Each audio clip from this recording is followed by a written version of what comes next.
was crazy. They were held at Fort Snelling, which again is historically associated with indigenous genocide. And while you answer, we're going to just put it up without the sound. There was a protest in Minnesota over their arrests. There was a tribal protest, but please give me your thoughts. Well, first and foremost, it's illegal on a whole bunch of different levels because they're citizens. Number one, there's no probable cause. We have that lingering thing, that annoying, inconvenient fact of probable cause that's required for any sort of arrest, any sort of detention, but particularly when you're talking about citizens. But let's amplify that by a million when we're talking about Native people, the original people here, who there's no question about the citizenship, where we originate from. And it's kind of juxtaposed, Joy. It's nice to see you again. Happy New Year. It's kind of interesting that it's juxtaposed around this Freudian slip that Trump had when he was talking about the annexation of Greenland, when he said the fact that they landed a boat here 500 years ago doesn't mean they own the land.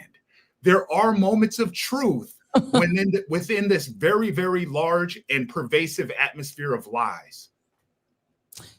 Yeah, he kind of admitted a thing. Before I get to the rest of the panel, and happy MLK Day to everyone, I want to really quickly play. Last week, the Joy Reid Show did sit down with Dr. Bernice A. King, the youngest of the 4 children of the Reverend Dr. Martin Luther King Jr. and Coretta Scott King. Before we bring everybody else in, let's listen to a little bit of that interview. Here's Bernice A. King.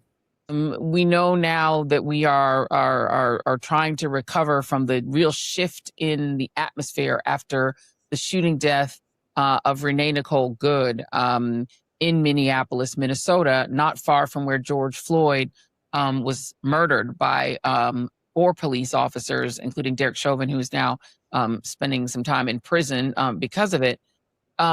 This particular death has resonated, I think, in part because it's a Viola Liuzzo kind of moment, a white woman who was there with her wife trying to support her brown and black immigrant neighbors by using her car to block a road where someone was being taken by ICE and was shot and disparaged by an ICE agent. And this is one of those moments that people are not walking away from, not backing down from. Talk to me about what the Kingian response would be. We've seen the mayor, Jacob Frey, the mayor of Minneapolis, call on people to not take the bait, when these ICE agents are being violent toward them. And he's sort of trying to get people to, have a peaceful response, a Kingian response. What would be the right Kingian response to what we're seeing? Well, without being there and having to witness everything through media myself, I think it's important for those who are part of the Kingian movement who get directly involved to study that movement, because you have to have a strategy and a plan. A lot of people will do things spontaneously, instantly, out of hurt, out of anger, because they saw before their very eyes what was unjust, unnecessary, and it ended up in a fatal tragedy that should never have happened. And so this situation is very difficult because, again, it comes back to what I said earlier, the decision to not cooperate with good. But you have to do it with a strategy, because 1 or 2 or 3 or 4 people or 100 people loosely connected, not cooperating with good, getting snatched, another one getting killed, would not be a good plan. So I don't know what it would be, but I do know that we have to find a collective way and a coordinated and cohesive way to stand up to what is happening in today's society and use wisdom. We got to have a lot of the legal community involved in this process. We got to make sure this year that we are using our wisdom when we go to the polls, that we are talking to our neighbors, that we are reaching across into other communities, because this is affecting, we're seeing it, it's affecting everybody. is indiscriminate. It's just going after whosoever will. This just power and control, grab, and terrorism, and trying to create fear in the American populace, which I don't think is going to work. I think there's a fearless part of our population that understands that you have to stand up for what's just and right, even if you have to pay some consequences.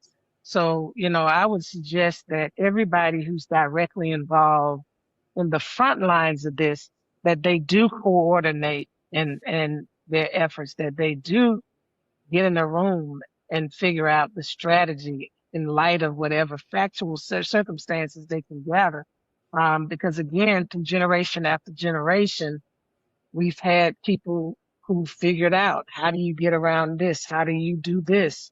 How do you attack this? How do we make sure we have this support in place? I mean, when my father and them went to jail, they had to have some folks who were going to quote unquote bail them out. All of these different resources have to be thought out when we're dealing with something that is so troubling, disturbing, and out of control like it is. There's no respect for There's no respect for the people who talk about respecting the law. They're violating the very law that they're asking everybody else to regard. And that was Bernice A. King. And before we get to this panel, I'm sorry, we're going to pause y'all for a minute because we do have Don Lemon has jumped in. I know he is traveling, but Don is taking a few minutes just to jump in and respond to the threats against him, allegedly, at least according to Lev Parnas, by the DOJ, and also what happened in that Minneapolis church. Don Lemon, thank you, my friend, for being here, and greetings to all the Lemonheads in the chat. Hello, my good sis, my sister from another mister. How you doing? I'm good. First of all, how are you? How are you handling the blowback? I saw a piece on you in the Daily Mail, which is never a good thing, and the attacks on you because you were being a journalist and covering that Minneapolis church. I'm okay. I mean, I've been, it's been interesting because I've been in a bubble, Joy, because I've been working. I was in Minnesota, and then my flight got delayed 3 times. And so then I get to the hotel late, and then I jump into the breakfast in the morning, and then is just bombarding me with texts and calls. And Joy, you're one of them. Are you okay? Angela, right. Are you okay? What's going on? And so I really appreciate that. My good sisters and brothers who are doing that. I'm okay. It's a bit surprising to me that I've become a face of a protest that I have to an organization that I have no ties to. And that I did not prepare or organize or promote at all. I was simply covering. I went to Minnesota to cover the protests. The protest group that I happened to that I happened to join up with was this group. I didn't even know where they were going, and then finally they said we're going to a church. I didn't even know the reason they were going to the church, and so anyway, none of that matters. What matters is that I was there as a journalist and reporting on a story, and that's it. And now I feel like, for some reason they're trying to silence me, or I don't know, maybe am I the biggest name that's involved? So in order for it to get traction of some sort, they're using my name. But, whatever it is, I'm going to stand, and, I'm just going to continue to be a journalist. Yeah, indeed. And last question, I know you have to go. I was told you have a very hard out. So, do you view this, because you kind of alluded to that, as an attempt to make sure not just you, but just to frighten other journalists away from covering this story? Absolutely. I mean, look, this administration wants the news shaped in the form and the image and the dialogue and manner that they want it shaped in. That's positive to Donald Trump and positive to this administration. And they don't want dissent of any type covered. They don't want dissent at all in this administration. Look at what happens to news organizations when people dissent, or if they report the truth that happens not to be favorable to Donald Trump. Look at what happens to those people. They get fired, or they get the threat of being fired. They end up becoming co-opted by it. Look at what's happening at CBS right now, and on and on and on. Yes, and on this particular story, they know that the public sentiment is not on their side, Joy. You can read the polls. You can read the stories. You talk to the people who are out there. Yes, I think that's what it is. And I also think in a way that they don't even understand is that they're now mobilizing people. they are mobilizing a resistance to what they're doing. They're unwittingly doing it. And so I think that this is an inflection point for this administration and for this sort of tyrannical lack of due process that they are fostering. They have foisted upon people in America. Don Lemon, I appreciate you. All the lemon heads in the chat. You know, we have a lot of lemon heads who watch the Joy Reid Show. You know, they're always crossover. Be acting up. They act up. We love them though. We love it. We love them when they are being disorderly. That's why we love the lemon heads. Thank you, Don. And I would ask you about Nicki Minaj, but she is not worth our time on this Martin Luther King Jr. Day. We are not going to focus on small people. Does Don have security? Don, you need some security? I can't tell you that, but I mean, you can hit me up. Let me ask you, do you need some? Why don't you hook me? Why don't you hit me up? You got my number, Rev Mark. You got it. We're gonna make that happen. We're gonna make it. Rev, text Don on the side when we get off the show. Text him when we get off the show. He's running. Thank you, Don. Rev. Love you, friend. I'm going to go to you, Mark, because it is a great question of whether he needs security. It's one of those perils of being out there. Your thoughts about what's happening with Don, what's happening in Minnesota, and what's happening, period, in this country. Well, first of all, happy Martin Luther King Jr. Day to everyone. And we ought to say that out loud. This was a big struggle to get this holiday in the first place. And we lift up also the name of Coretta Scott King, all the great work that she did. I always say to people, that when we recite the 23rd Psalm, thou preparest the table before me in the presence of mine enemies, that literal and physical manifestation, just Google Ronald Reagan signing the bill. He didn't want to sign it. And he's sitting at the presidential desk with Coretta Scott King looking over his shoulder. That is the manifestation of thou preparest the table before me. What we're seeing is really a challenge to us all to not only commemorate or celebrate or be nostalgic about this day, but as Dr. Bernice alluded to, figure out ways vigorously and passionately to live the life he led. And I'm afraid we can't just start this every time in reaction to something like this. Dr. King was tireless. Every day of his life was dedicated to justice and human rights. And good to see my dear brother, Big Indian Jossie. We haven't seen each other in a while. I love you, brother. So you got to get in the habit of this. What we do here, all of us here on this screen, we're in the habit of this, and everybody else had better get in the habit. People need to get in the habit of voting. We've been talking about that, but not just voting. Voting is once a year, if that. Get in the habit of justice and agitation and civil disobedience. And one of the things I'll point out, what's going on in Minneapolis is the same thing that happened in Memphis. I don't think some of this behavior is organic. They send provocateurs to discredit our movement. And I'm pretty sure that's what's going on in Minneapolis. That's what's going on. That's what happened in Memphis. And so we have to be smart about that too. And if we're in the habit of being in the streets and mobilizing in the streets, we know one another. We develop relationships with one another. And then we can recognize the provocateurs when they show up, and we can call them out and expose them. So what's happening with Don? This is the white lash, if you will, or the backlash. It's the same thing that happened during Reconstruction. We are still under the white lash from Obama, as well as the mobilization under crazy Donald Trump, insurrection in Minneapolis, but there was no insurrection January 6th. Let's say protesters in Iran, but we don't care about protesters in Minneapolis. No, certainly. There's only one king, Donald, and that's Martin Luther King Jr., and we celebrate him, not you. Amen. Amen. Amelia, let me bring you in here. Welcome to the show. And, you know, what's happening, it is, you know, for African-Americans, we're watching what we know happened to our indigenous brothers and sisters, then happened to us, now happening to the Latino community. It's brown people who are the primary targets, although it's now extended onto anyone who they think looks Somali. Talk about how the community has responded to it. Have they gotten over the shock? And what is the response on the other side? Thank you so much, Joy, for having me. And yes, well, I want to begin by saying that I am part of the Dreamer movement. Many of us were shaped by the undocumented youth movement. And the Dreamer and immigration justice movement did not invent its strategy in isolation. It stands on the intellectual, moral, and strategic foundations built by Black civil rights leaders in the United States. So nonviolent mass action, court challenges, moral appeals, public confrontation of unjust laws were pioneered and refined by Black left movements. And part of being raised in Minnesota, being educated in the United States, was learning about that legacy and whose shoulders we are standing on. In particular, Minnesota is also the birthplace of the American Indian movement. Mhm. Little Earth is right there, less than a mile away from this intersection where Somali communities, African American communities, and Latino communities converge and build community. We go to school together, we have businesses together.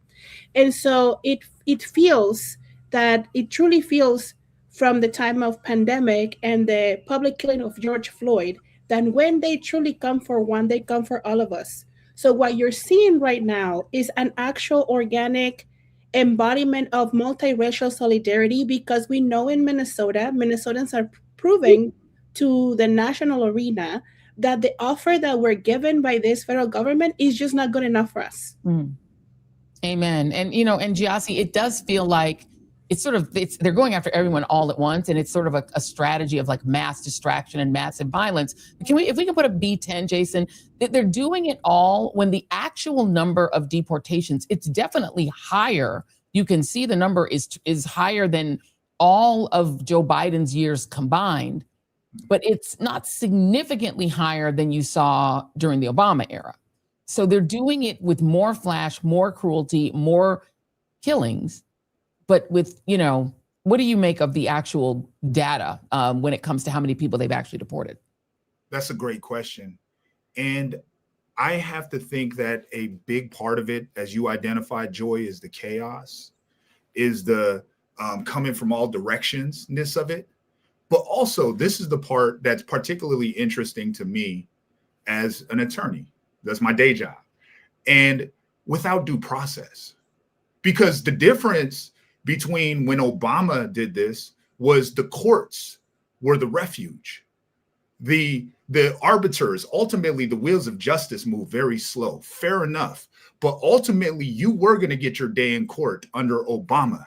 And that's a significant difference when we throw these stats out there, and there'll be these false equivalencies. Not saying you, Joy, of course not. No, but I'm saying that's what people say. Well, Obama did this, but Obama also respected the rule of law.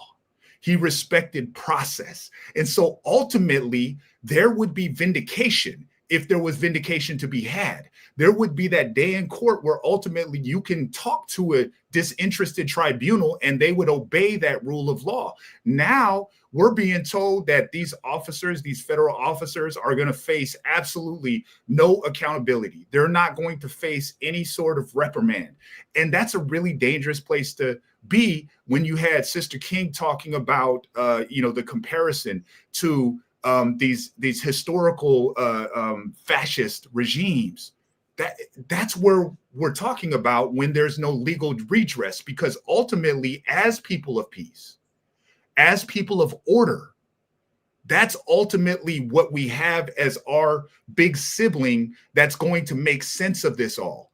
And without that, that's a dangerous place. And that's I think, a very significant distinction from those stats that you pointed to, Joy. If you can, Jason, if you can put B10 up again, because this is an important point that I think people need to understand. If you look back at this stat, every bar that is to the left on your screen of the big bar under 2025, all those people went through court. Yes. That bar, nobody's going through court. It's That's right. literally they're snatching people off the street. And the difference is, if you look at the bar that says 50,000 and going all the way previously, all those previous people under Biden and even under Trump the first time, most of those people went through a court process, and most of those people had at least some criminal conviction, because despite the fact that Tom Homan, Mark, was also in charge of deportations and ICE under Obama, they were hyper targeting people with criminal convictions. Now, only 28% of the people who are being snatched up and detained by ICE even have ever had a criminal conviction, let alone have one now, Mark. Right. And this is, and I appreciate what everyone said. This is targeting. This is xenophobia. This is ginning up the base. That's all they have left. They've got to scuttle everything. Create distraction from Epstein, from the Epstein files, create an environment. And people still have a hard time believing this, but I'm convinced he does not plan to leave. Create chaos, whether that's by martial law, whether that's by Ellie Mistal of The Nation has predicted that the red states will just put him back on the ballot.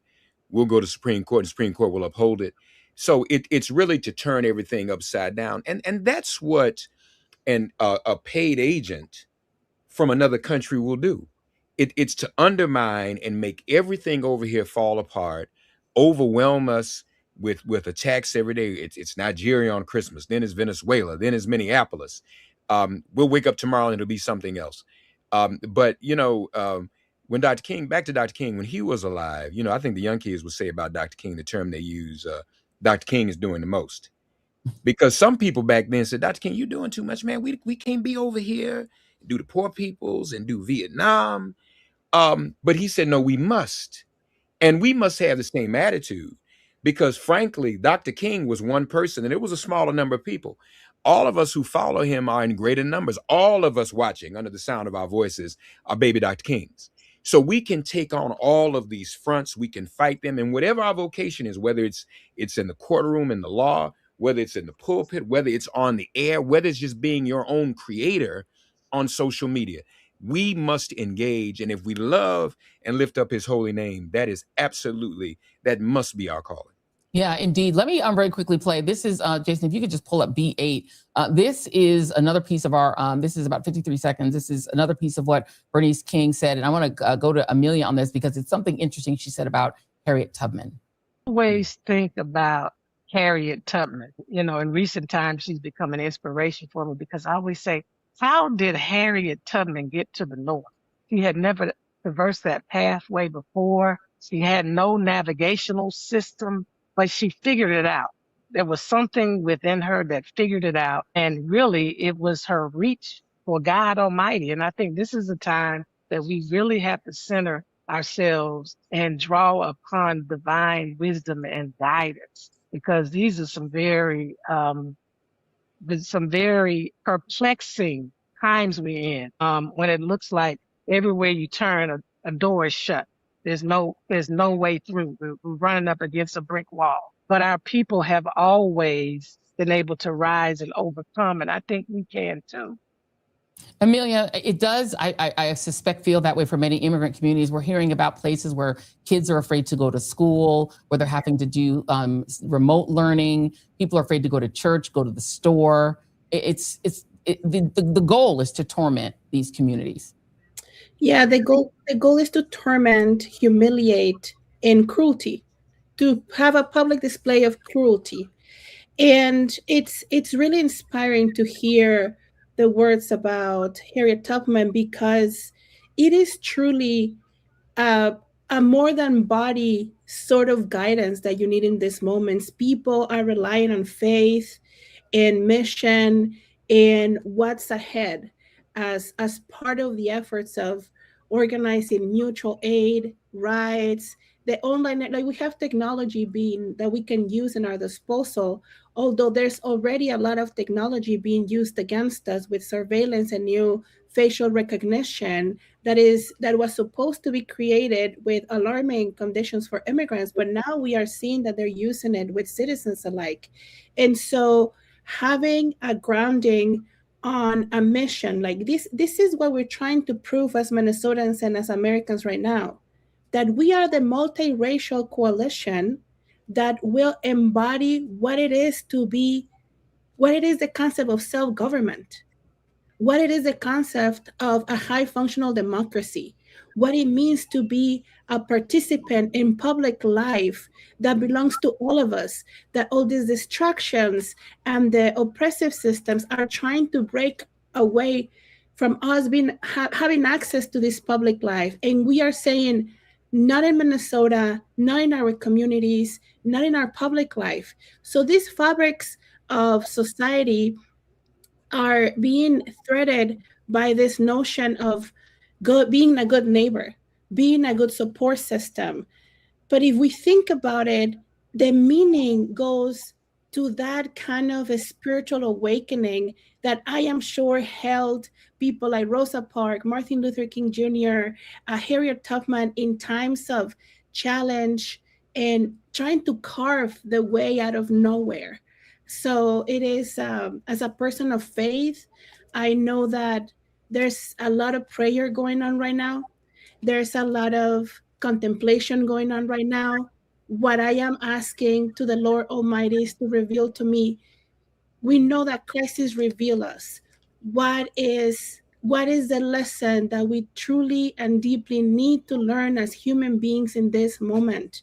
Because if we don't learn the lessons, we are destined to repeat and repeat and repeat our mistakes. Yeah. So it's a humbling moment. Mm-hmm. Crisis, like I said, crisis reveal us, but then they also teach us. And so it's showing up in public life with humility. What is that we're trying to learn together? Yeah. And Yeah. I think that reflects the resistance that is happening in the state. And like, I have never been prouder as an immigrant that was not born here, that my parents chose this place to raise me. I have not been prouder to be a Minnesotan right now. Amen, amen, amen. And listen, Is Sister Amelia a preacher too? She said making a way out of no way. That's a we call her the pulpit line. Reverend Doctor right now. She's the Reverend Doctor. We're gonna joining this beautiful mosaic because we want to make our mosaic very broad. Our mosaic is always broad. Y'all know the readers. We come in all flavors, and so joining the table, we got to get our ginger flavor in. Jolly Good Ginger, prominent social media influencer, political commentator, and activist known for his anti-racism work and challenging white supremacy. He's been in Minneapolis covering these protests. Welcome to the beautiful mosaic, Jolly Good Ginger. It is so good to see you. Oh, you're muted. You're muted. Oh, sorry.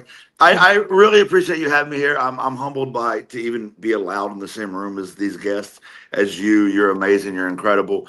And I'm just glad to be part of the conversation. I appreciate you. I wanted you to come on because I wanted to get some of your firsthand reporting on what you've seen in Minnesota, in Minneapolis, and what you make of that pastor who appears to be both a pastor and an ICE official. Right. So I mean, this was my shocked face when I heard it. So like, I said today, I've said it 1,000 times, I'll say it more. If we listen to the Black, brown, and indigenous community at any time during the past, we wouldn't be here. It's no surprise that, the people that call themselves Christians that are the spearhead of what's happening in this country would also have an ICE director as their pastor. You see, their Jesus, we call him Jim Crow Jesus. That's who they worship, right? They went and they opened the Bible and they made Jesus white. I grew up in the church. I went to church on Sundays, you go twice. On Saturdays, we go out and we knock on doors. We call that witnessing. On Thursday was youth group. On Friday, we did band practice. Half my week was spent in the church. And in the church I went to, on the wall was a beautiful picture of a white Jesus. And, that is the reality of the white Christian nationalist movement in this country. They get mad at me when I say it. They try to discredit me when I say it. And that's how I know that they know I'm telling the truth. I learned most of the hate and bigotry that was built into me. I learned it from the church. I learned that God said, if you're gay, I should not like you. I learned that God said, if you're different than me, I should not like you. I was told directly from my father and shown the exact place in the Bible where God did not approve of interracial marriage. This was how I was raised in church. Obviously I've deconstructed from that. Obviously, I've learned the real truth and history of this country. But it doesn't surprise me at all. I'm not surprised. And so I shout out to Nekima, for Dr. Nekima, I apologize, Dr. Nekima, for exposing this to people. And I think that, watching the backlash, now they're trying to investigate Don Lemon. I'm sure you probably already talked about this. They want to investigate Don Lemon. One of the activists that was there is a friend of mine. The DOJ has targeted him. That's because this is their opportunity to be the victim. If there's one thing I knew when I was going to church and as a kid, I knew this: the true victims in America are the white Christians. I knew that, right? Mm-hmm. And so now this is their chance to say, see, they're after us, rather than saying, wait a minute, the pastor's a Nazi. Maybe he shouldn't be the pastor. So that's where we are. Really quickly, I want to, Jason, I'm sorry, I'm jumping around just a little bit. If we could just pull up C1, because this is somebody who showed up. We talked about provocateurs who show up and are showing up in Minnesota. This is a guy named Jake Lang. This was him in January 6, 2021. He and 1,599 of his friends were pardoned by Trump. This is him wielding a baseball bat at police officers. Well, now that he's pardoned, he is doing a few other little projects. One of them, he is running for the United States Senate. He's running for Marco Rubio's Senate seat in the state of Florida. The Republican Party has not yet rebuked him for that at all. He then shows up in Minnesota to decide to stage his own little protest where he's going to burn a Quran. And Jason, if you can grab C3, this is how that went down.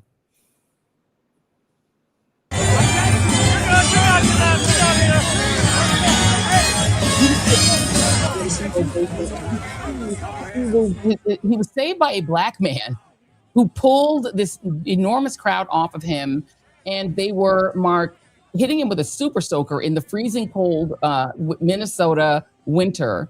And he ends up, with the help of this black man and apparently a trans woman, crying and going to his car. Your thoughts on his adventures? Whoa, yeah, that's wild, and truthfully, I mean, all of this is as pathological as their leader. I'm sorry, Mark, I don't mean to cut you, because before you get to that about the pathological, I just need to play one thing for you all. Sure. I feel like, Jolly, I love that he spoke about what he learned in church before he got saved by the gospel of multiracial and multicultural democracy. But this is Jake Lang, and I normally would not play an idiot like this on the Joy Reid Show, but I need you all to hear this, because I think people don't understand how so many of your fellow Americans think and what they actually think. And I think you'd be kind of appalled by it, but this is what he said last year when he did the same stunt in Michigan. Today, we want to make sure our children can grow up in the same America that I grew up in. White Christian country. Our founding fathers' blood soaks this land, not for Muslims and Islamic jihadists to play their prayer calls where our children walk to preschool. It's disgusting what they've done to Dearborn, Michigan. They have turned this into Rome. They've turned it into London. It looks like another country here. Every single sign on every single street is in Arabic. How can you consider yourselves as assimilating Americans when you don't eat the same food we eat? You don't speak the same language we speak. You don't do anything that Americans do. Minneapolis in 1970 was a 95% white city and white state, Minnesota. If you ask Grok, the next 1,000 children born, only 42% will be white. We're seeing rapid demographic shift and ideologies that are clashing. Here in Dearborn, these people want to see white Christian men eradicated. They want to see our forefathers' land be destroyed. They do not have any love in their hearts. Okay. They are here to dominate. They're here to dominate us. That's a right-wing website that posted that, actually celebratory of what he was saying. But that is a sentiment that, in my opinion, is what drives MAGA, Mark. That is what MAGA believes. Yes. Well, and Jolly laid it out very well in terms of the victimization. As some of you know, I'm back in seminary. I'm working on my doctorate, and it just so happens a class I just finished last semester is the psychology of Christian nationalism with the author of the book, Pamela Cooper White. I strongly recommend it. She's a clinician. She understands this. And victimization is a big part of this. We as whites, them, I'm speaking as though I'm them, we as whites are under attack. There is the replacement theory. And frankly, Dr. Frances Cress Welsing in her research at Howard University, before she was fired for that research, also brought this up. That was the basis of lynchings and violence against us. There was this fear of genetic annihilation, this fear of miscegenation, this fear of crossbreeding. So what you just heard was someone, and this is the sentiment of those of that ilk, that their race is the only race. Not that we're in the human race. Not that all of us are human beings together, as Dr. King would say. But that this is the race, the only race. And we've heard that before in Germany with Hitler, who said it out loud. So that in and of itself is the crux of the problem. I noticed someone else in the chat, and you got some bots in this chat too. I'm looking at that. But one non-bot said for these MAGA people, fear is their God. And I think that clip you just showed proved that. Reverend Miller Wilson in DC has an acronym. He spells it out as an acronym: fear. False evidence appearing is real. Diversity is nothing to fear. Humanity is nothing to fear. Human rights is nothing to fear. And as Dick Gregory used to say, God, truly, if we're going to be faithful, God, whatever your faith is, God and fear cannot occupy the same space. So even when they go to church, I'm here and in my Christian nationalist church, God and Jesus, it's really a false form of worship, because if you fear other human beings, if you fear and loathe others in creation, if you feel that your race is the one that's victimized and under attack and about to be taken out, that's not a godly space to be in. There's nothing in the Bible, in the scriptures, or anywhere that supports that foolishness. And you know, we can do a whole show sometime on public religion, which is very, very different in this country from what real faith is. But I'm glad you showed that, Joy, because it shows the illness and the sickness. Again, Dr. King, I'll stop here and just say, you know, and folks, you can see this in the Driving Miss Daisy movie, when Jessica Tandy goes into the movie, into the dinner, the banquet, and Hoke, Morgan Freeman, can't come inside because it's a white audience and it's a fundraiser. And they play Dr. King's voice. And one of his most significant quotes was, you know, we will never have to answer for the violence and vitriol and hatred of the children of darkness. We'll have to answer for the fear and the apathy for the children of light. We are the children of light. We cannot be afraid. And this obviously is going to cost some of us our lives once again, as it did in the 60s. Renee Good and Keith Porter lost their lives. They are martyrs. They are the Viola Liuzzo and the Reverend James Reid and the Schwerner Cheney and Goodman of this generation. And we must avenge their deaths, and it may ultimately cost some of us some of our lives. But as Dr. King said, we must do this if we're going to change any of this, and hopefully change some of those who are misled. Jolly changed. Yep. Others can change too. Let me get final thoughts. First from Jossie, and then Amelia, and then Jolly. So Jossie, your final thoughts, if you want to respond to that video as well. Yeah, just briefly. First and foremost, thank you, Joy. Thank you for this platform. Thank you for having us on. It's good to see Big Brother Mark. It's good to see everybody here. It's nice to meet you, Sister Amelia. I think that there's a level of guilty conscience that comes with that ideology where you're scared. The replacement theory that Brother Mark talked about with Francis Cress Welsing. I was a young disciple of Francis Cress Welsing as well. And there's some other theories that go with that probably would be a different discussion. However, there was a replacement that happened previously, correct? Yeah. there was a group that was largely homogenous on this continent. Yes. That was encroached by another group, and that ultimately, through horrible, horrible tactics, inhumane, devastating, no respect for humanity, no respect for anything sacred whatsoever, the so-called religion that they were observing and doing these things in the name of the so-called manifest destiny. There's that guilty conscience. There's that DNA memory. Oh, I see this. And the truth is, and I know this is a show, and we've been touching on, spirituality and God during this conversation. I know this is not necessarily, I don't want to get in that conversation, but we are a more soulful people. History has shown that. We are a people that absolutely do not have the same values. And we have exchanged cruelty with humanity. That's what the record shows. And a lot of our folks have lost their lives in exchanging. There was even the brother and the trans person that was helping this white race baiter, this hate monger.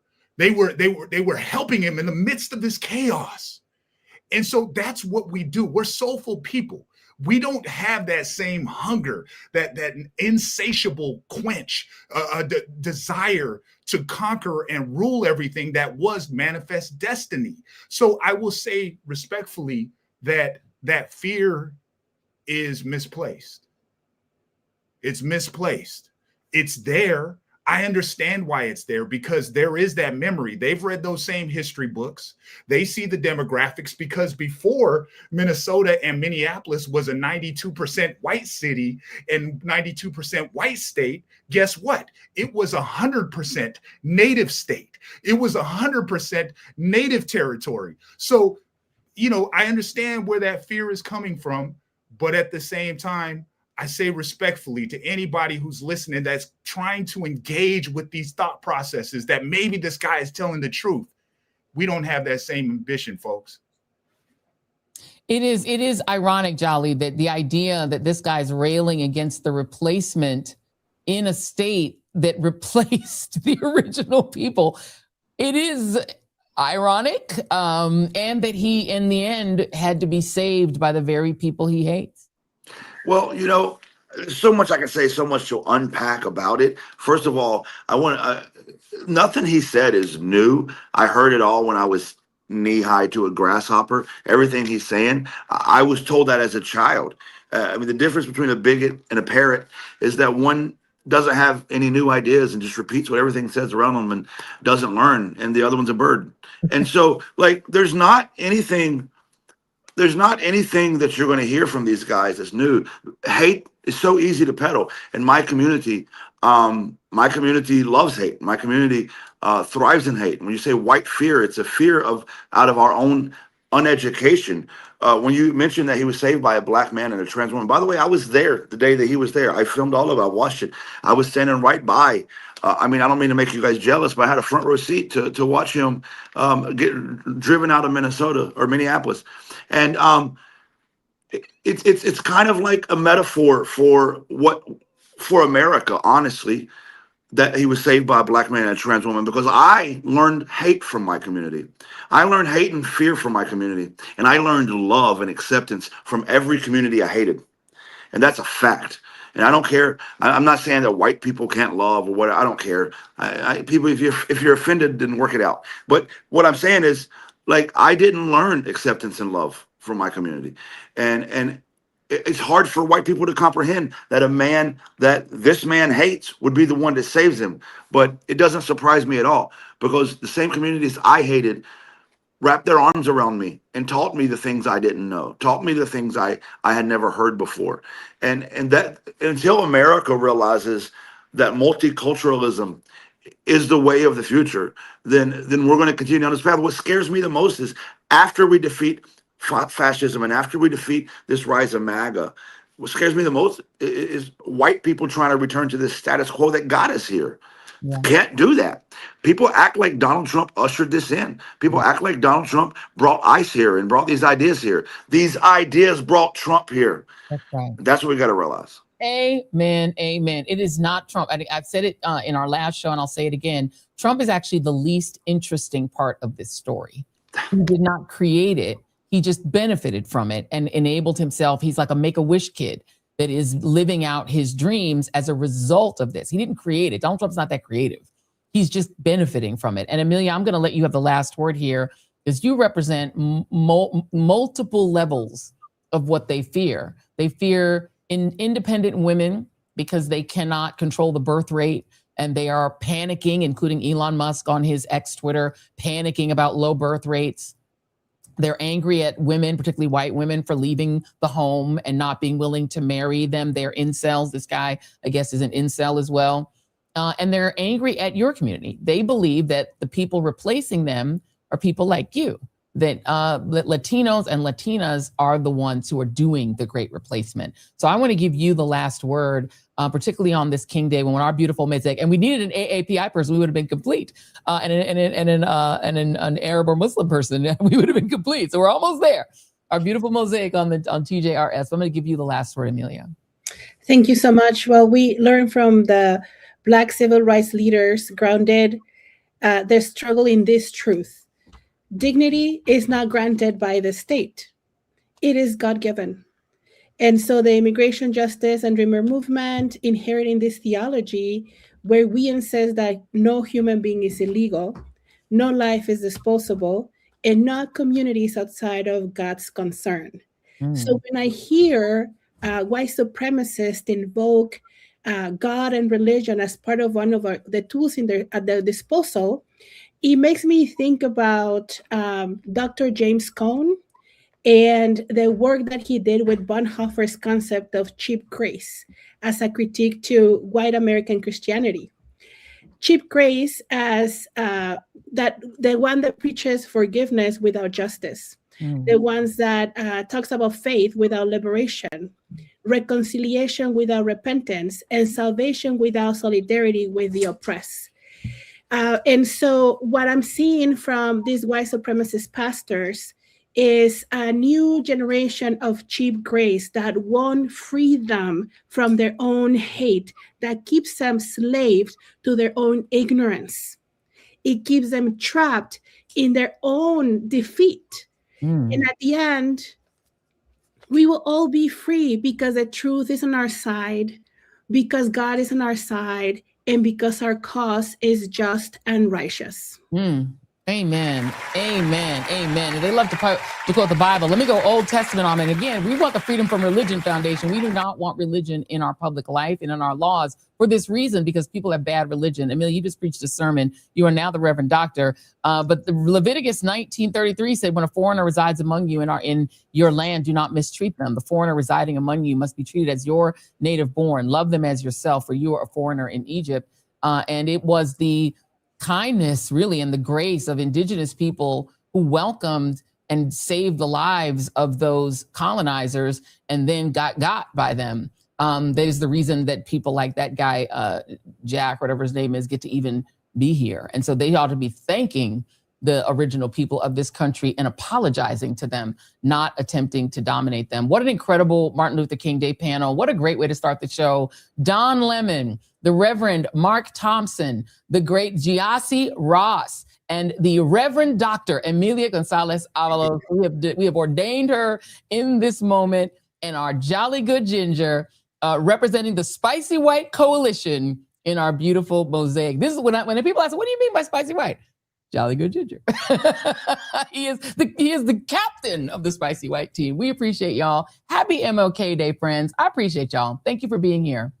Thanks for having me, Joy. I appreciate it. This was you guys, was that not a great panel? Jason, can we get a round of applause for that panel? What an incredible panel.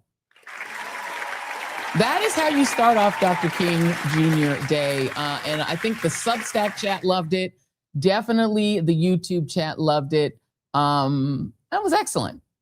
Amelia preached a sermon at the end there, Jason. I think we might need to go to her church. She was going all in, boy. She went in. She said that thing. That was beautiful. I want to announce, just let you guys know, there are going to be a couple other protests that are happening in Minnesota. We can put up C7. There are a couple of protests that are actually coming up on this weekend. We're going to put them up on screen. There's an ICE out of Minnesota Day of Truth and Freedom protest on January 23rd. I want to say, what is that, Saturday? Let me look at my clock here. That's Friday, the 23rd.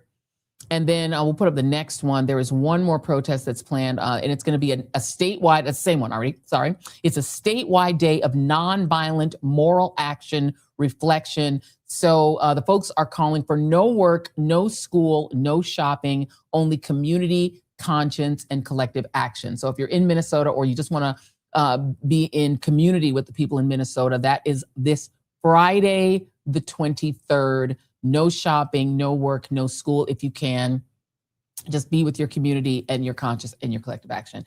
Thank you all very much. That was a great panel. We really appreciate y'all. I want to note that this hour of the Joy Reid Show is brought to you by our good friends at Helix. So how's your sleep? Probably not great at this point. I know from personal experience that issues like, I don't know, stress, night sweats, back pain, arm pain from side sleeping. I'm a side sleeper. All of that can really mess with your night, which also then in turn messes with your day, right? And that is where Helix comes in. You can take the Helix Sleep Quiz to get matched up with the perfect mattress based on your personal preferences and sleep needs. It makes buying a mattress a breeze. Helix is the most award-winning mattress out there, tested and reviewed by experts like Forbes and Wired. They also offer free shipping, seamless delivery. Helix will deliver your mattress right to your door with free shipping in the US. And do not forget, be happy with Helix Guarantee. Rest easy with seamless returns and exchanges. It is a risk-free, customer-first experience designed to ensure that you are completely satisfied with your new mattress. So enjoy a 120-night sleep trial and limited lifetime warranty. Here's the bottom line. Helix helps you sleep better, and sleeping better is going to make your life better. A study that they ran found that about 82% of those involved in their study saw an increase in their deep sleep cycle while sleeping on a Helix mattress. So if you want to give it a try, head on over to helixsleep.com/joy for a 27% off bonus site-wide. 27% off site-wide. That is helixsleep.com/joy. 27% off. The offer is exclusive to the Joy Reid Show audience. It's just for us. So make sure that you enter the show name after checkout so they know who sent you. helixsleep.com/joy. Thank y'all very much. Now, in our interview last week, we also asked Dr. Bernice King about the future of the Voting Rights Act. And here is what she said. Concerned that the Voting Rights Act will effectively be gone before we even get to November. And what does that mean in your spirit? How do I say this? Again, nothing surprises me. I have a different frame of reference related to all of this. Because I'm Dr. King and Coretta Scott King style, I still believe no matter what happens, we will recover. It will take a lot of work, a lot of plan, a lot of strategy. We're going to have to stay on our P's and Q's. Again, it's unfortunate, but also what's the next level and layer of this? Indeed. And it is a concern, right? The Voting Rights Act is teetering on the brink of deletion, essentially, by the United States Supreme Court. The majority, particularly John Roberts, are not for it. But even before we get to voting, and there's that Calais case, which we're covering on the show, which we're going to keep following up on, and that is whether or not we actually can have fair districts and vote at all. That is what the Calais case is about. But before we even get to voting, we need to ensure that we're not being subjected to a surveillance state that is designed to make sure that it doesn't matter who we vote for, that only the regime can win no matter what. And the trajectory of this regime, it's really super troubling, in part because of the kind of other states that they're mirroring. I want y'all to take a look at this report from Perfect Union, which is going to really feel like a Dr. King throwback with higher tech, because it's about how ICE is tracking every move we make. Draw a digital line around your neighborhood and see the location of every phone inside it. As thousands of federal agents deployed to cities like Minneapolis, an exclusive report from 404 Media reveals the surveillance tool they're using to hunt people down. It's called Weblock. Here's how it works. An agent draws a shape on a digital map, a city block, a workplace, or a protest site. The system instantly pulls up the history of every mobile phone that's been inside that shape. It shows where you sleep, where you work, and who you spend time with. It creates a pattern of life analysis to predict your next move. They don't need a warrant. They don't need a subpoena. They just buy the data from apps installed on your phone right now. Yesterday, an ICE agent shot and killed a U.S. citizen in Minneapolis during an operation. Today, we know they have the technology to watch the entire city without leaving their desk. So that was 404 Media, another really great independent media outlet, 404 Media. Please follow them on Substack. They do excellent original reporting, which is really fantastic. But did you hear that?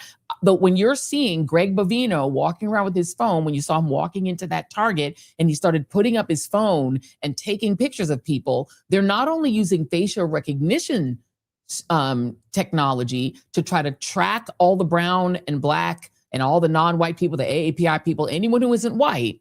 They're also being able to track neighborhoods. Now, I want you to listen to another report. This is from Prem Thacker, who works for Zeteo News. Hard not to see the parallels. The violence, the in-your-face lies, the slandering of their victims, and the self-victimization of themselves. Take the murder of Renee Nicole Good. The administration is demanding that you believe something that's completely different from what you can see with your own two eyes. They accuse her of terrorism and say that she weaponized her vehicle and that she was stalking agents who then feared for their lives. ICE is behaving how Israel does every time they kill a Palestinian child, doctor, journalist, or parent. We describe it simply. Every accusation is a confession. Everything ICE has done before and after killing Renee Good make the parallels almost too hard to ignore. For one, both the Israeli army and ICE are unimaginably violent, often unprovoked. Both have a knack for ramming people's cars or pulling people out of them, brutally arresting and assaulting common people as if they're dangerous threats, and blocking doctors or ambulances from reaching their victims. Both also act as completely unaccountable occupying forces. In Palestine, Israeli soldiers oversee a vicious apartheid system. In the US, masked agents demand people's papers, beat up kids at Target, and march around towns as if they're scoping out another country for the US to attack. And then there's the rhetoric. In addition to smearing victims as terrorists, they both build pretexts to justify even more violence, even against kids. Both, after acting in a way that causes any normal person to be outraged, then howl that they're the ones with the right to defend themselves. That guy acted in self-defense. Right, in self-defense. Both use propaganda videos to not just lie, but completely reframe reality. ICE agents and CBP officers that are out on our streets doing God's work live in these communities. And both are pouring millions into influencing you and keeping the violence coming. And finally, there's the links between US and Israeli agencies, security partnerships and cooperation agreements, synergy and admiration between their border walls, sharing the same weapons and surveillance suppliers. There's even an ICE office in Tel Aviv. It's all so similar for a reason. If the people in power saw how tolerant we were to send our tax dollars to help Israel occupy and carry out a genocide in Palestine, some of those same tactics were bound to come home. Violence we support or even tolerate elsewhere only tarnishes our own soul, and it makes it all the more likely it'll come back to be used against all of us. That's right, including you.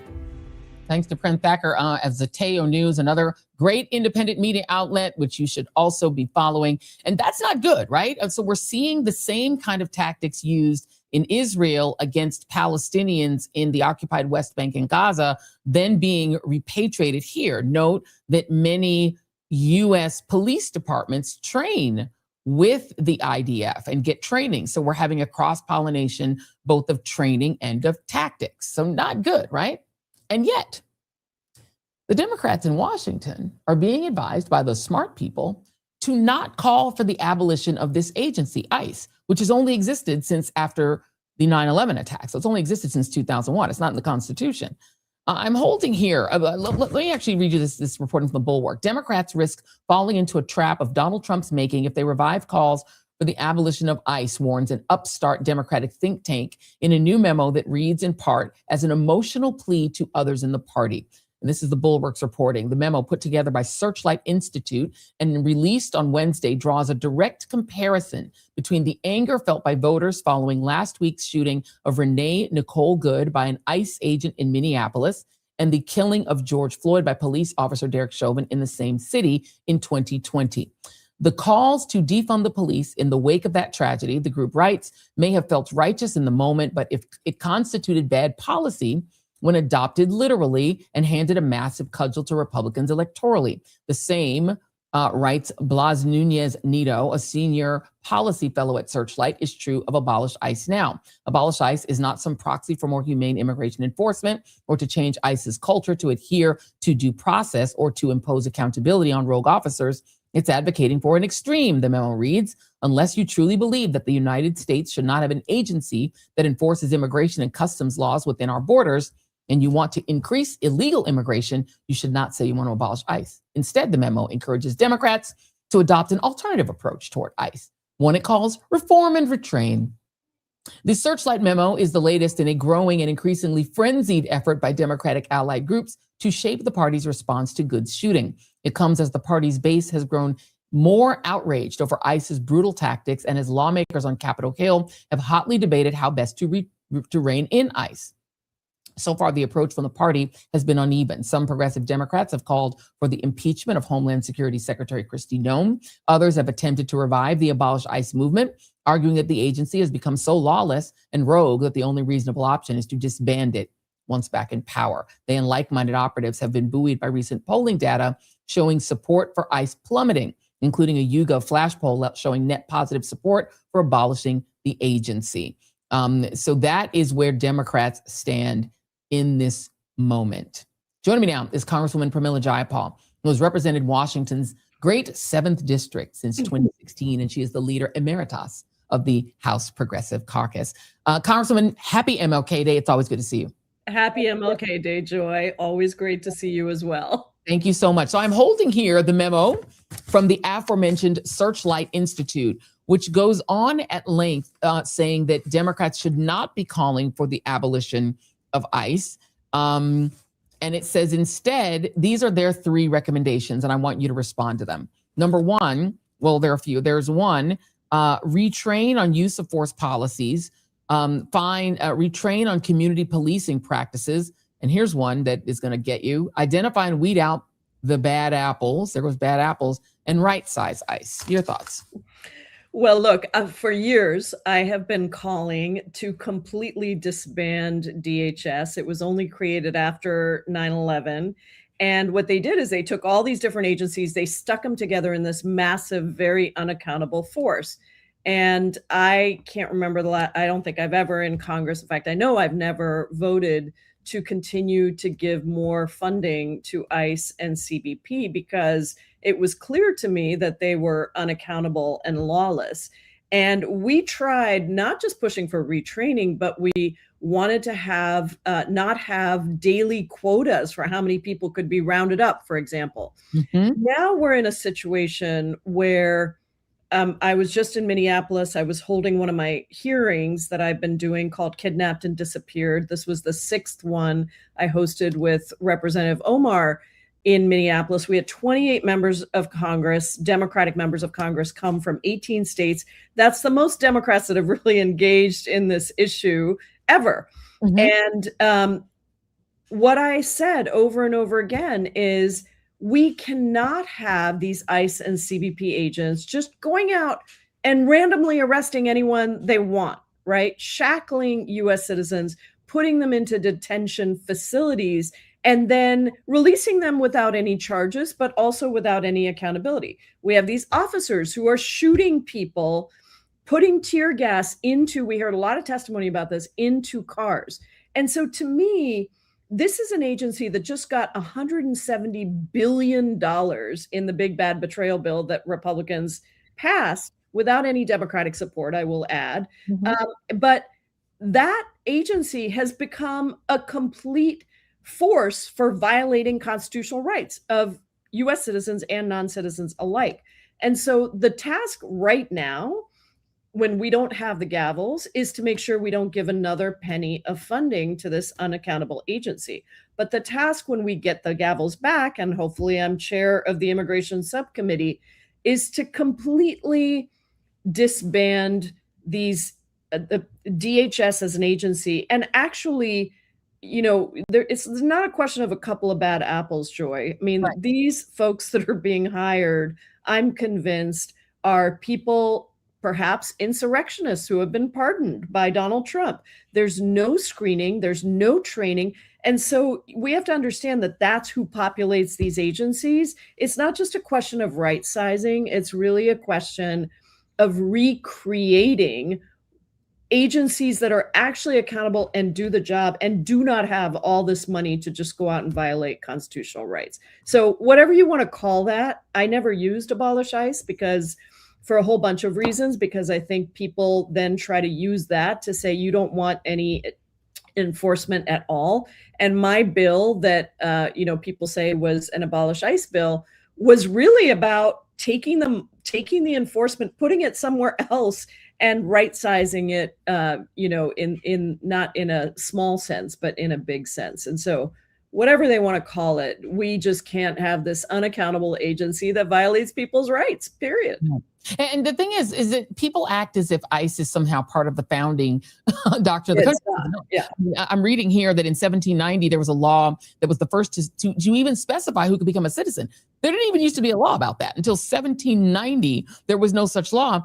And that law limited the privilege of citizenship to free whites of good moral character who had lived in the US for about 2 years. So basically, if you were a free white person meaning a non-indentured servant, white person, and you had quote unquote good moral character as determined by some random federal, there wasn't even a federal agency to do it, you could stay. They weren't asking for papers. They weren't asking for a background check. They didn't do anything up until really well into the 20th century. There really was no real process. So ICE didn't even exist. White people could land at Ellis Island, walk in, get a medical check, and walk in and become a citizen. So they're suddenly getting very, very delicate about who can be citizens. When again, pointed out, they stole the country from the indigenous. No, that's right. I mean, you're just pointing out the whole system, right? The immigration system has always been a very race-based system. Let's be very, very clear about that. And, that's not a shocker for you or me, but it is a shocker for a lot of people out there who are like, oh, we've always had this or that or the other thing. That's not true. And ICE as an agency, as I said, was only created after 9/11. That doesn't mean that there wasn't immigration and enforcement before that. There was, but largely the immigration function within the government was actually around services.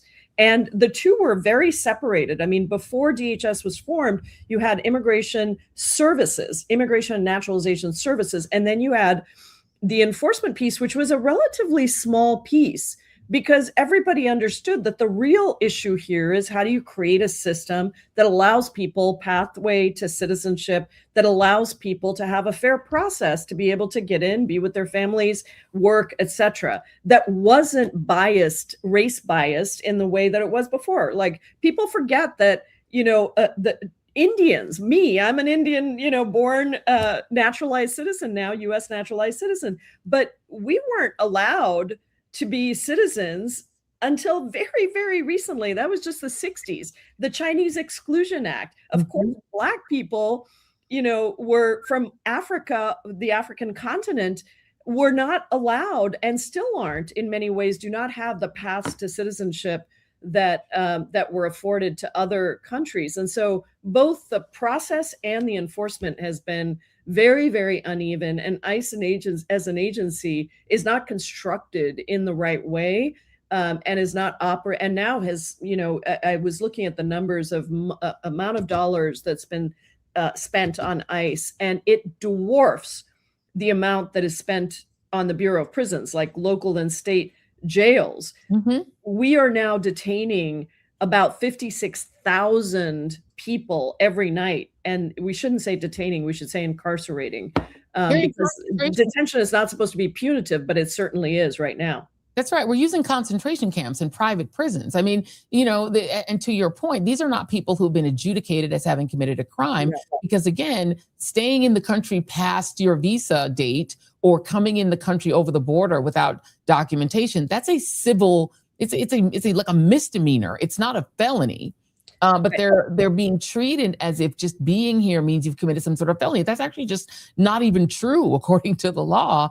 And to your point, the way that it's migrated to allow people like you to come in, it used to be INS. When my mother was made a citizen, there was a thing that existed called INS. We had all of these agencies before there was an ICE, and we seemed to figure out how to do immigration. So why do you think that the leadership in the Democratic Party is so afraid of the idea of getting rid of an agency when the Republicans are willing to get rid of the Department of Education? Exactly right. And listen, this is what we have to work towards, right? This is why I came to Congress, because I was frustrated that even my own party didn't take on immigration in the way that we should. We often just follow along with these conservative think tanks, these middle, sort of middle of the road, but really I think they're quite conservative think tanks that say, don't talk about immigration, don't lean into it, go and try to out-Republican the Republicans on the cruelty. And I think that we now have a moment. They don't come around that often, but I do think we have a moment. We do have to play it smart because there are a lot of people that want us to fail at this.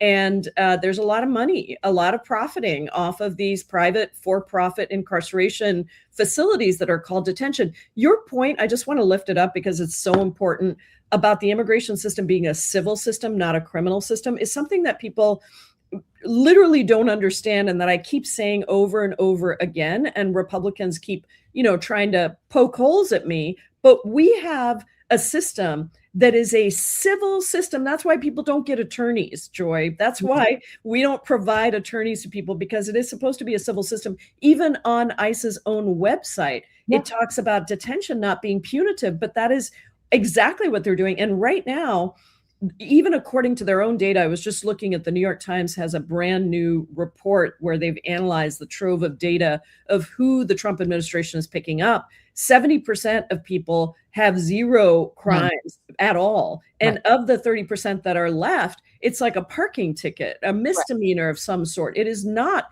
any kind of a violent crime. That's who people or are. crime, by the way, sorry to cut you, Congresswoman, but a crime, like let's say they stole a pack of cigarettes, but like 30 years ago. Like 30 years ago. Current crime. We're talking about any crime they've ever committed. There are people who are being deported because like 20 years ago they shoplifted.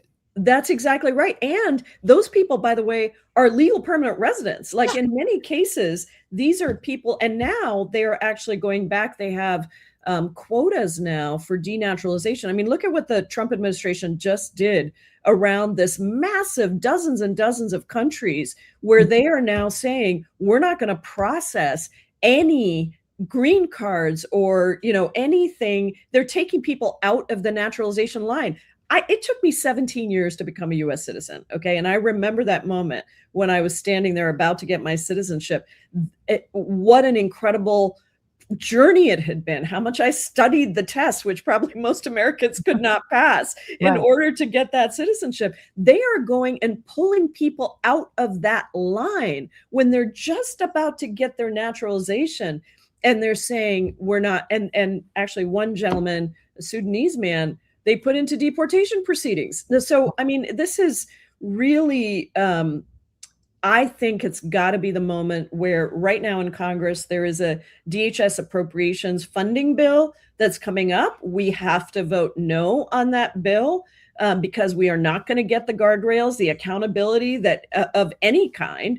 And then when we have the gavels back, Joy, we have to really, we've got to get rid of the way that DHS is structured. It doesn't mean you're not going to have any immigration enforcement. Of course, we believe there should be some sort of immigration enforcement, but not what we have and what we've had, with the increasing funding, with the increasing immunity to being able to do anything that these agents want. And a lot of these people that are in these agencies now that were hired by Trump and given these $50,000 bonuses, we got to completely, restructure and get rid of all of that. And just for the chat, just so that you know, just so I can lay out for you the difference between civil and criminal, Donald Trump was civilly adjudicated to have sexually abused E. Jean Carroll. That's why he's not in prison for raping E. Jean Carroll. If he had been criminally charged with sexually abusing E. Jean Carroll, he could have been incarcerated for doing that to her. But instead, that went to civil court. Similarly, Donald Trump was civilly adjudicated to have robbed the state of New York to the tune of $500 million. That's why he owed them $500 million. But he was criminally adjudicated to have committed fraud against the state of New York, criminally adjudicated, which is why he has a mugshot. So there's civil and there's criminal. When you are in the country and you overstay your visa, you have a visa, you checked it, you said you're going to leave November 1st, and then, December 30th, you're still here. That is on the civil side. You don't get incarcerated for that, just like Trump didn't get incarcerated, even though he should have been, for sexually abusing E. Jean Carroll. You don't get incarcerated, yet they're taking people who are in this civil process where they should simply be told, you need to go to a judge, you need to clean this up. They're putting them in concentration camps. They're putting them in private prisons.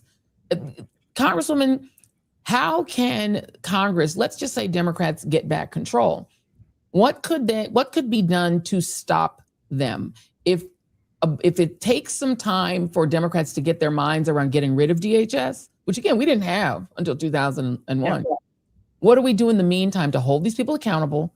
And can these people who are killing people and roughing people up in the street and spraying journalists in the face with pepper spray, can they be held criminally or civilly accountable? Absolutely, they can be held criminally accountable. They have to be prosecuted to the full extent of law. And every single one of these people, I'm going to haul before our committee And we are going to investigate them, and we are going to hold them accountable, because they are literally, and you may have seen the decision from the temporary injunction from the judge on Friday in Minnesota, essentially saying, 80-page decision saying, no, these people are violating constitutional rights. You cannot stop somebody from following an ICE car. You cannot, pull somebody out by the hair out of their car and push them face down and then shackle them and take them to a detention center. You can't even stop somebody because you don't like what they're saying to you. These are constitutionally protected freedoms. You can't go ramming into somebody's front door with battering rams without a judicial warrant. These are just some of the things that were pointed out in that court case. And so, when we have the gavels back, we do listen. I don't know how long it's going to take to reform DHS and restructure it, but we can certainly hold these people accountable. We can certainly stop funding private for-profit incarceration centers. We did that on the criminal justice side. We should do it on this side. I have a bill to do that. It's called Dignity for Detained Immigrants. We have a lot of legislation that we can pass. Now, we will need 60 votes in the Senate. We will need brave Democrats in the House and the Senate. And of course, if Trump is president, maybe he will see that immigration is no longer his golden ticket to re-election, which he seemed to think before, and Democrats kind of bought into that story. I think the country is in a very different place because of the abuses that people are seeing in Illinois, in Minnesota, and across the country. I mean, it's in smaller ways in places like Portland and even now Maine, Florida, you name it. This is happening in every community. I think what Americans have to understand is, don't think that this is something that's just happening in Minnesota or Illinois. This is happening. If it can happen there, it can happen to you. If it hasn't already, it will. And by the way, let's be very clear that this absolute lawlessness that we're seeing in Minnesota, the vast majority of people in Minnesota are actually U.S. citizens. It's got one of the smallest populations of undocumented immigrants. But also, by the way, the Fourth and Fifth Amendment of the Constitution and many others, and the free speech rights of people do accrue to both citizens and non-citizens alike. So everybody's got those rights. Nobody's got the right to just be, have their door battered down or stopped and have their car stopped and pulled out of the car and all that stuff, whether you're a citizen or a non-citizen. Or Democrats could simply create their own version of DOGE and do to ICE and DHS what was done to the Department of Education. Just my thought, Congresswoman from Military. I'm with you, Joy. Look, if they can go to the Department of Education, they don't want to educate people. You don't want to help kids who have special needs in school. They could just eradicate it. Nobody asked if they could put Trump's hideous surname on the Kennedy Center. They're just doing it. Sometimes Democrats might just need to. I agree. I agree. Yeah. Later. Thank you, Congresswoman from Military. Thank you, Joy. Happy Bye-bye. Thank you very much. Letting y'all know what the poll is looking like right now. The poll said, would you support any Democrat who does not include dismantling ICE as one of their policies? 83% of the folks in the poll, and this is the poll on the YouTube side, say they would not support such a person. 17% say yes. That is on the YouTube side. 83% say they would not support any Democrat who does not include dismantling ICE as one of their policies. Please chat about it also on the Substack side. Let us know in the comments, do you want to see a Democrat, the next Democratic presidential candidate, let's say we're getting rid of it. We didn't need it before. I don't know why we need it now. Let's talk about the way we ended our interview with Dr. Bernice King. We ended that interview by asking her what she would give America for America's 250th birthday. And here's what she said. Say to America, it's time for us to lean in closely to the teachings of Dr. King. We need to become a nonviolent nation, not just about protest and movement, but in every aspect of our engagements, our interactions. We need to embrace nonviolence. It gives us the emotional intelligence to deal with conflict, to deal with injustice, to deal with inequity without letting it poison our soul and draw us into its way. We have to defeat injustice without becoming unjust. And so that's what I would give you. I would give you Kenyan nonviolence that we call Nonviolence 365, because we were founded in violence. But if we can start again from a nonviolent, love-centered way in everything that we do, and the way forward, we will begin to create policies and engage in practices and behaviors that honor the dignity, worth, and value of every human. Amen, amen to that. And our next guest wrote a really poignant piece today that seemed to really, it seems really appropriate to get to, given that it talks about the nonviolent movement that was conducted and practiced by one Medgar Evers, who I have an interest in. Let me read a little bit of this piece.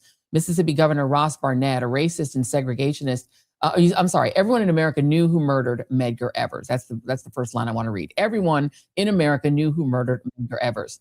Mississippi Governor Ross Barnett, a racist and segregationist, came to Beckwith's trial to shake hands with the killer in plain sight of the all-white, all-male jury.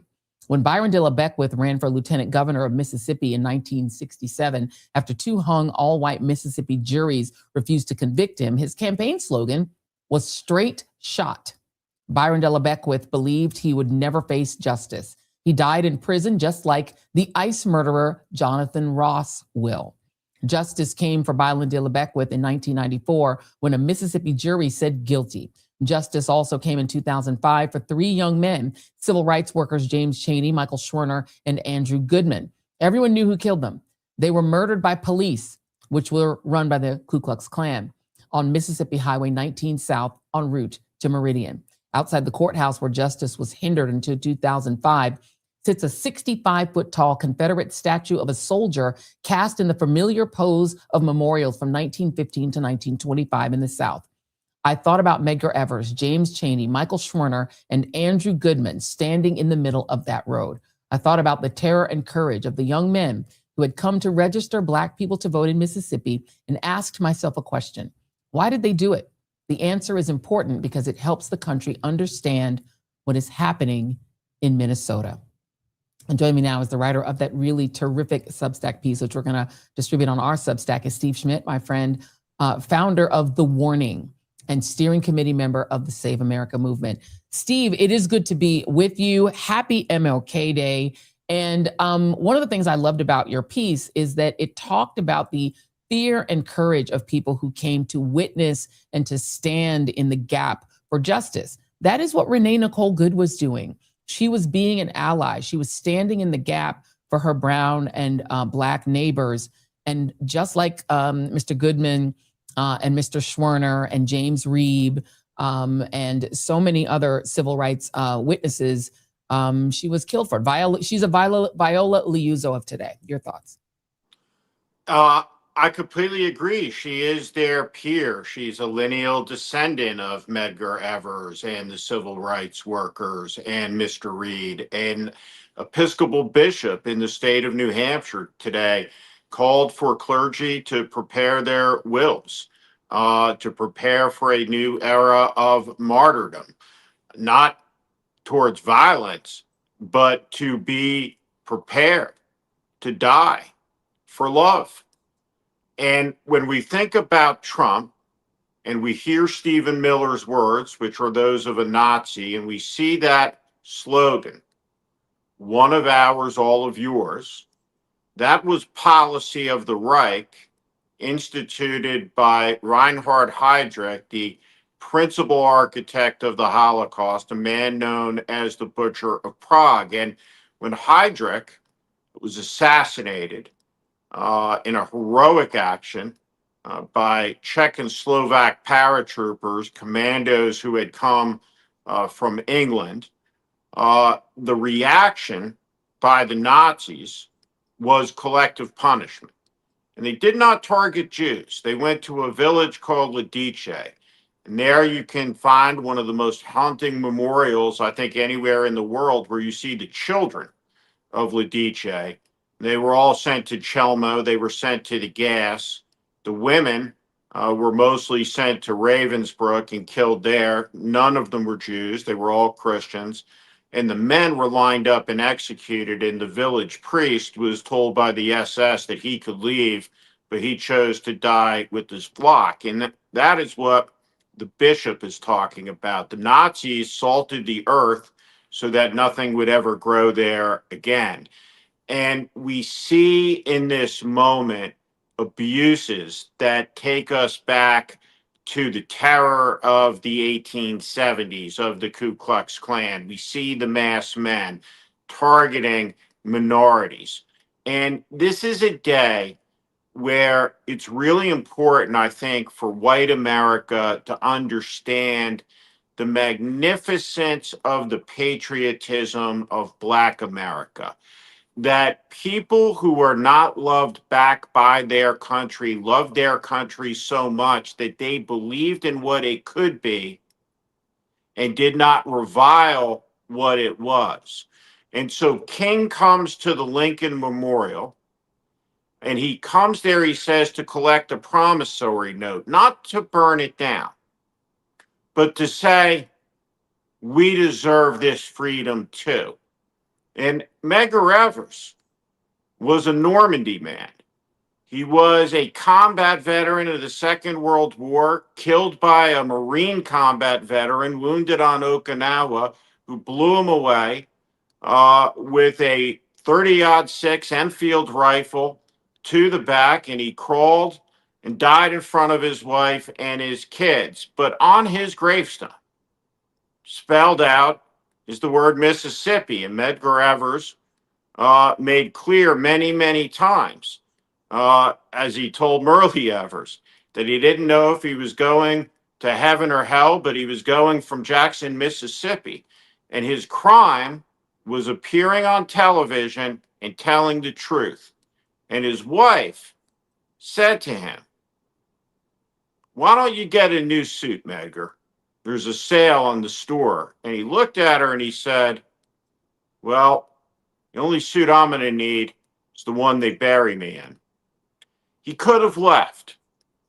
Renee Goodman could have left. Renee Good could have left. We all could walk out. King could have walked out. But none of them did. And today is a day where we remember a lot of things, but the incandescence of the courage should surely be one of them.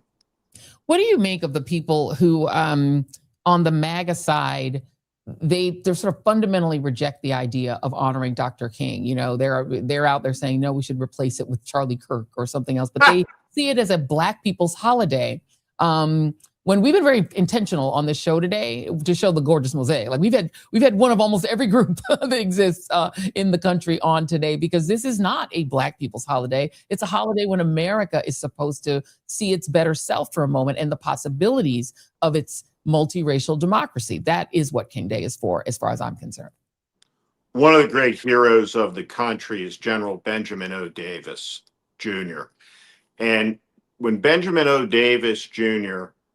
Became the fourth Black man to graduate West Point, he joined his father as the only two active duty Army officers who were Black in the entire United States Army. And Davis would go on to command the Tuskegee Airmen.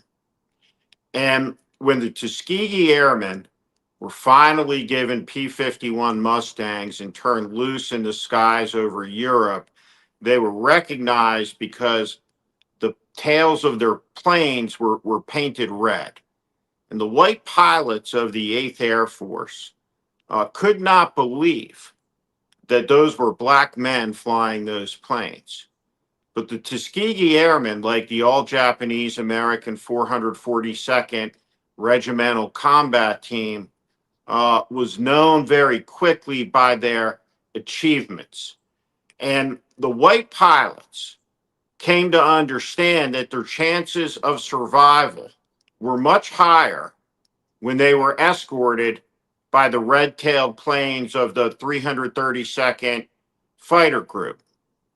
And it came to be that those white pilots started to request that they be escorted by the Tuskegee Airmen, that they started to demand that they be escorted by the Tuskegee Airmen. And Benjamin O. Davis changed the name of his aircraft to by direct request. When he was at West Point for 4 years, he was silenced. He was not spoken to. Think of the loneliness. Think of the degradation and the humiliation. He was 18 for 4 years, silence. Graduated in the top 20% of his class. First 4-star officer, black officer, United States Air Force. Benjamin O. Davis's biography has one word in the title: American. He was a patriot and he loved his country. And like Mark Kelly's being threatened with, he too, like Jackie Robinson, faced a trumped up kangaroo court martial. And Benjamin O. Davis persevered like the country will through faith and belief.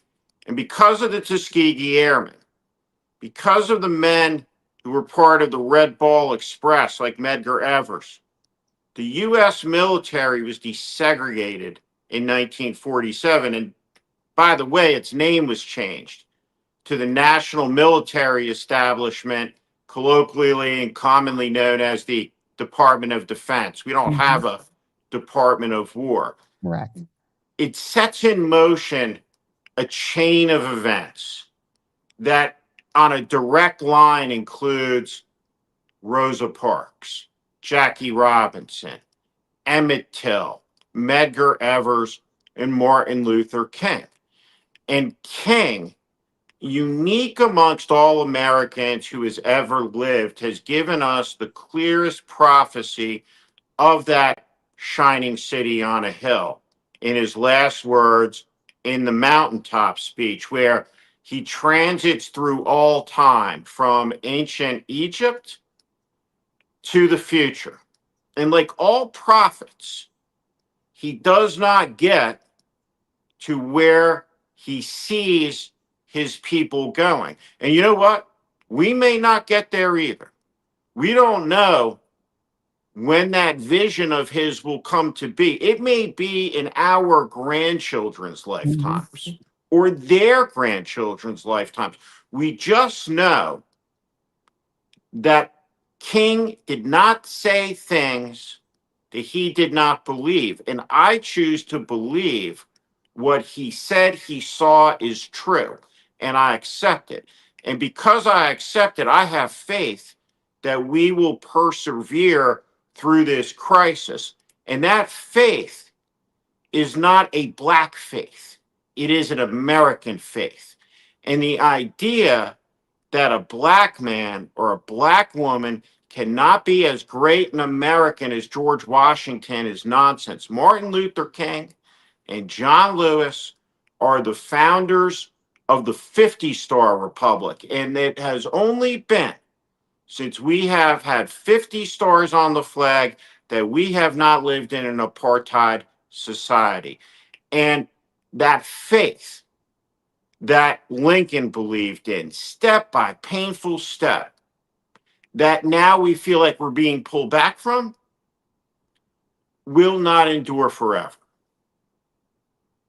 Amen. Amen. You can get an amen. It's not even Sunday. Steve Schmidt, The Warning. You all should subscribe to it on Substack.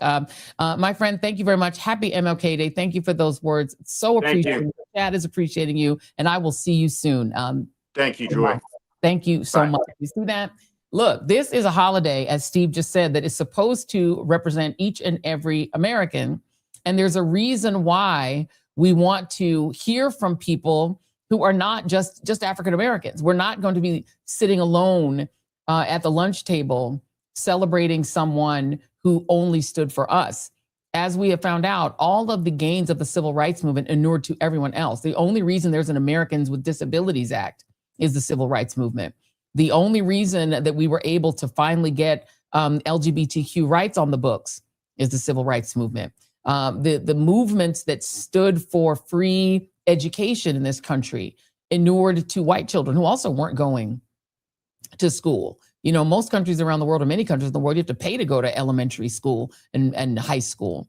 And all of these movements by African Americans have inured to the benefit of immigrants. That's the reason you got the 1968 Immigration Act that ended the Asian Exclusion Act. The civil rights movement literally metastasized across every aspect of society to make America greater, to make America function. And those who try to demonize the civil rights movement, demonize Dr. King, or ignore this day, ignore the very history that attempted to make this country great. And this country will never be great until everyone in it is safe, secure, and free. And that's just a fact. Let's go to our moments of joy on this really great King Day. I hope you guys have enjoyed the show. I've been watching the chats. Which one do you want to go to? I mean, we have two. We have two of them, and I did a historic moment of joy, Jason, and I did a contemporary one. Okay. So I want to start with the historic one first because it's really fun. All right. There's a guy named Lawrence Carter Sr. who posted this photo on social media, and look at this photo, you guys. Take a look. It's a wedding party in Cleveland, Ohio. And there's a thing called Signal Cleveland that writes this. You can keep this up while I read this. Prior to his assassination, the Reverend Dr. Martin Luther King Jr. frequently visited Cleveland. Some of his earliest visits to the city included giving a lecture at Glenville High School, where he discussed the Montgomery bus boycott and supporting the campaign of Cleveland's first Black mayor, Carl B. Stokes. Reverend Otis Moss Jr., former senior pastor at Olivet Institutional Baptist Church, and his wife, Edwina Moss, formerly served on the staff of the Southern Christian Leadership Conference. They worked with King on numerous projects throughout the 1950s and 60s and became family friends. The Moss family sat down with Signals Cleveland to recall some of their fondest memory of the King family, and they presented this photo. Otis and Edwina Moss are in the photo. It's their engagement party, and you can see in the party the Reverend Dr. Martin Luther King Jr., Coretta Scott King, Andrew Young, Ralph and Juanita Abernathy, and other civil rights leaders that are all like just chilling at this engagement party. The reason I absolutely love this and the reason it's a moment of joy is that we only really get to think about Dr. King in crisis. We get to hear him speaking, doing his I Have a Dream speech or doing some other speech in which he's fighting against the system. But I love, and one of the reasons I love following Reverend Bernice King is she'll put up cute photos of them just chilling and hanging with the kids. I love seeing Dr. King and other civil rights luminaries joyful and alive. And it's a great reminder that they were just living their lives. Thank you to all the people who have complimented. Like they were having a really good time. Right? They were having a good time. Great time. They were not always sad. The civil rights leaders were laughing sometimes. They were enjoying their lives. They weren't miserable. They were joyful warriors fighting for a country where they could smile and where they can enjoy a party like that. So that is our historic moment of joy. Now, our next moment of joy, you knew it had to come from Minnesota, y'all. And big up to the social media folks, because this was on my Instagram, and I had to pull it. It doesn't have music, does it? It has music, so we're gonna have to bring it down. The people are bringing the protest, baby, and they're bringing the joy, and they're bringing the Portland-style costumes. Let's put it up. This is the Minnesota Resistance. This is what they're doing, y'all. They are look, they're sliding an ice container down. Look at the next one. Horchata is warm because F-ice. Horchata going down the slope. I love it when people do joyful things. This is my favorite. Bowling pins that say Trump and ice, and a giant bowling ball comes rolling at them, and boom! Right? Yes! They all go down. They all go down. And look, fairy tale creatures. You've got to have creatures. You've got to have creatures. The reason that we're going to win is that love melts ice. Love melts ice. And of course, Be Good, which is the theme for Renee Nicole Good. Be Good is the movement around Renee Good. I love it because our side is funnier than their side. We're more fun than they are. We do it big, but we do it happy. We are joyful warriors, and they're miserable bitches. They miserable because we happy. And the more moisturized and miserable. They can't stand it. They go in and they hear somebody say hola inside of CVS and they freak out. They can't stand to see us happy. Rest in peace, Trayvon Martin. I am wearing the Trayvon shirt. Thank you all. Rest in peace, Dr. King, Coretta Scott King. Thank you to the wonderful Bernice A. King. We will be posting very soon the full interview with Dr. Bernice A. King. You'll be able to check that out. Thanks for tuning in, everybody, and happy MLK Day. Hope you have a great one. Thanks to all the chats. Love y'all. Don't forget to like and subscribe. Play the music. Getting back to the basics, grassroots level. Let me dig a little deeper with the shovel. Plenty can't tell the forest from the trees that I'm hard to detect. Like a black hole in the dark. Injustice anywhere, it's a threat to justice everywhere. Let me make this clear, I got a bone to pick. And I'll never fear the threat of poverty. They don't want to talk about it, they rather party. So I'm a real talk about